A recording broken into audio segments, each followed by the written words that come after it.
মুক্তিযুদ্ধ বিরোধী কোনো শক্তিকে দেশের জনগণ আর সুযোগ দেবে না বলে হুঁশিয়ারি দিয়েছেন বিএনপির সিনিয়র যুগ্ম মহাসচিব রুহুল কবির রিজভী। সকালে মরহুম আরাফাত রহমান কোকোর ৫৭তম জন্মবার্ষিকী উপলক্ষে বনানী কবরস্থানে কবর জিয়ারত ও দোয়া শেষে তিনি একথা বলেন। এ সময় রুহুল কবির রিজভী অভিযোগ করে বলেন, একটি রাজনৈতিক দল ৭১-এর মহান মুক্তিযুদ্ধকে ছোট করে পতিত স্বৈরাচারকে সুবিধা দেওয়ার অপচেষ্টা করছে। তবে কোনোভাবেই মুক্তিযোদ্ধাদের ছোট করার সুযোগ নেই বলে সাফ জানালেন তিনি।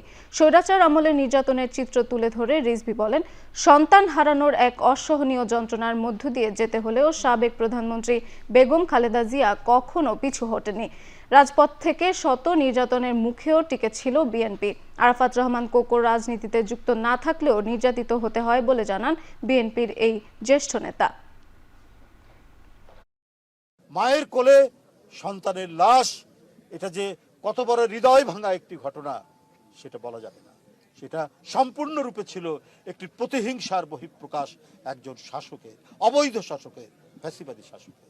সে একটি পরিবারকে নানাভাবে পর্যুদস্ত করার জন্য জনগণের মধ্যে তার যে উপস্থিতি এবং তার যে জনপ্রিয়তা সেটিকে আপনার মুছে দেওয়ার জন্য এমন কোনো কৌশল নাই যেটা করেননি সাবেক পলাতক স্বৈরাচারিণী শেখ হাসিনা।